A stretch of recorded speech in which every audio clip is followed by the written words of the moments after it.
Hello, Eternal Life fans. It's Rowan here. So I've been watching some videos. I have some time off work, so I've been really inspired to make some more videos. So I've been watching some videos on Mikhaila Peterson's lion diet. And she did this, she was at this health summit with Dr. Gundry. And let me just show you Mikhaila Peterson's food pyramid. It's pretty funny, this scene here. And then we'll talk about it. Here we go.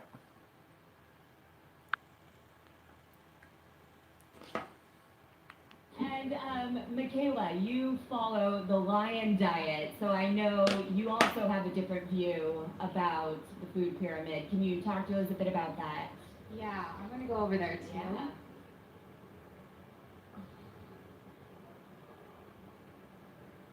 So, it doesn't look like there's anything here that I can actually eat without having severe autoimmune problems. So, I would completely start again. I would put fatty red meat at the bottom, some organs. I would leave an area empty, like Dr. Gundry said, for intermittent fasting.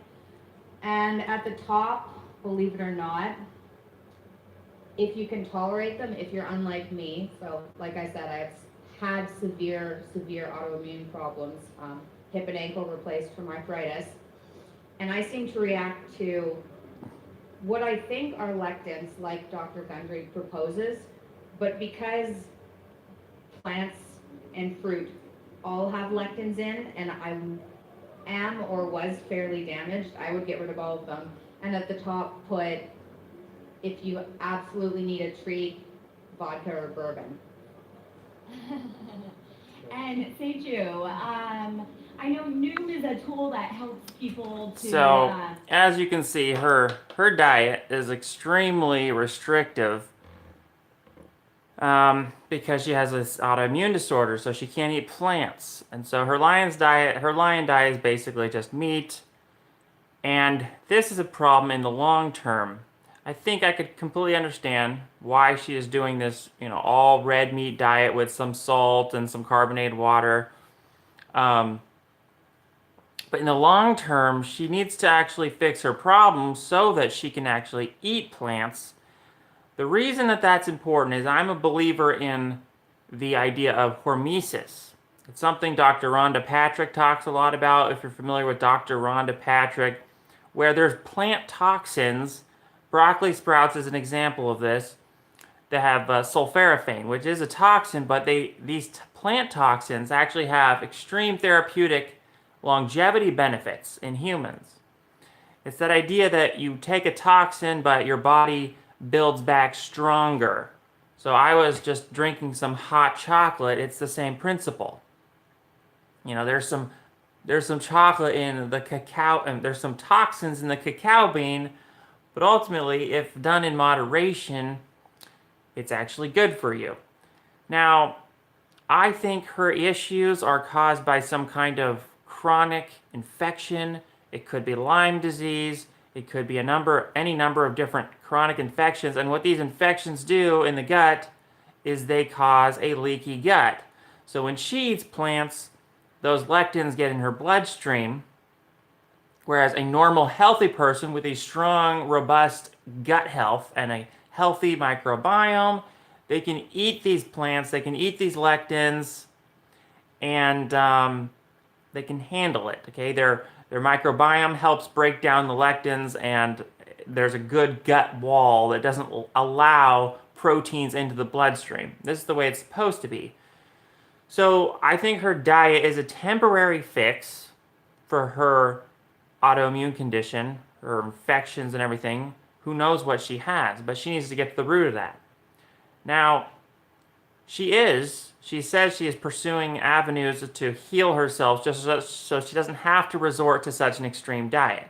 So she said she is trying things like FMT therapy, which is fecal microbiota transplant therapy, where they actually they take the microbiome of someone else. It's like a fecal transplant. So they're implanting someone else's microbiome species into your gut.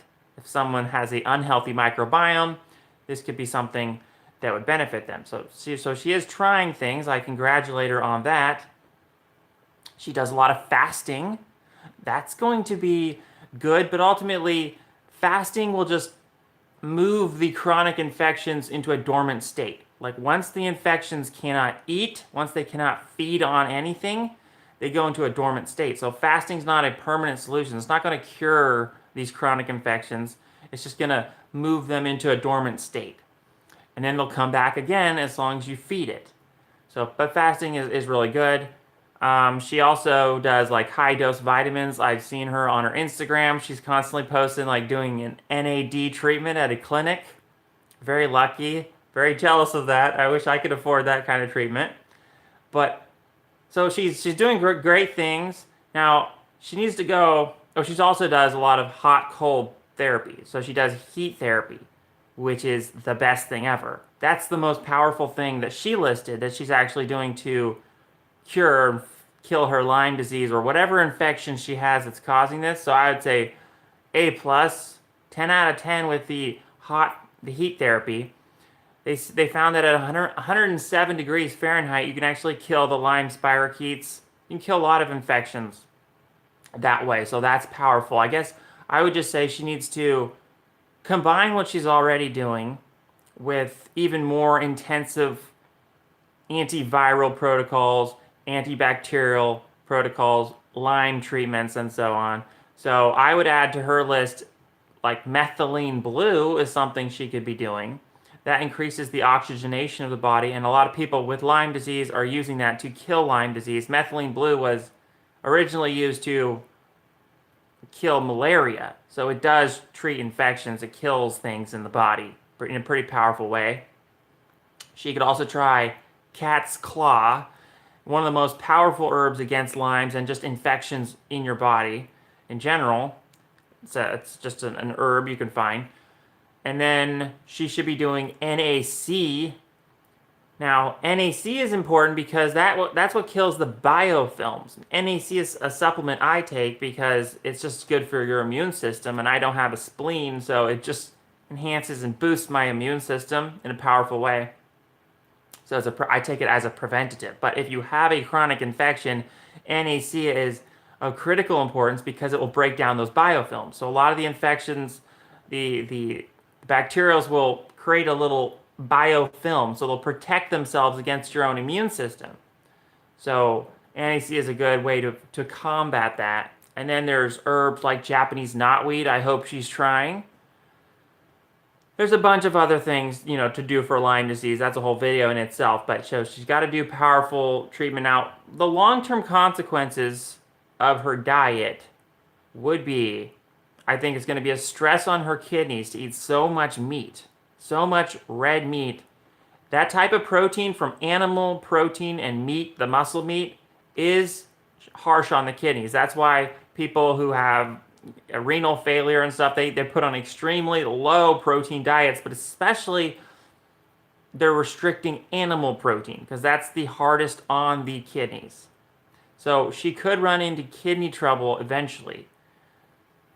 She's going to have the issue of not having the longevity benefits of the plant toxins that I mentioned, all these different plants and the different phytochemicals. Yes, they're toxic, but in the sense, but they're also, they help us live longer because our bodies build back stronger. A lot of those, the substances in plants can turn on epigenetic switches so they can actually turn on longevity genes.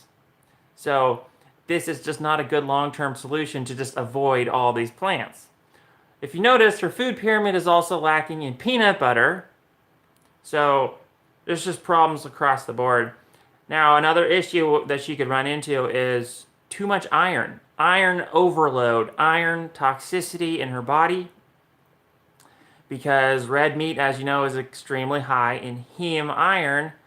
Heme iron is bad. The body is forced to absorb heme iron, whereas the iron in plants, the body can kind of pick and choose how much it wants. But when you take the iron from red meat, it's just your body is forced to absorb everything you eat, and you end up getting too much iron. Too much iron in the body is a free radical. It wreaks havoc on the body, basically, and it ages the body. Okay? Iron is a pro-oxidant. And what else? Just looking at my notes here. yeah, so basically, that's basically it. She just needs to think about the long-term consequences of such a diet and really go hard on actually fixing herself so she can eat normally, not normally, but, include some healthy plant foods in her diet, like vegetables, like some asparagus and, you know, some steamed vegetables, some Brussels sprouts. Like, this is going to help her if she can actually eat that stuff and not get symptoms from it. So that's where she should be thinking. Anyways, let me just quickly look at the chat, see if there's anyone in here. And doesn't look like it. All right, thank you. That's all I had to say for this video. See you guys later. And I hope you have a good, healthy diet. And I hope you can, if you have gut issues, that you can fix your gut issues so you can eat things like, hot chocolate. I mean, a diet without hot chocolate is not a good thing, A diet without peanut butter. Do you want to be living that way? No, you want to be healing yourself so you can eat the plant toxins. I think that's the best solution for longevity. All right, that's it. Thank you. May you live forever.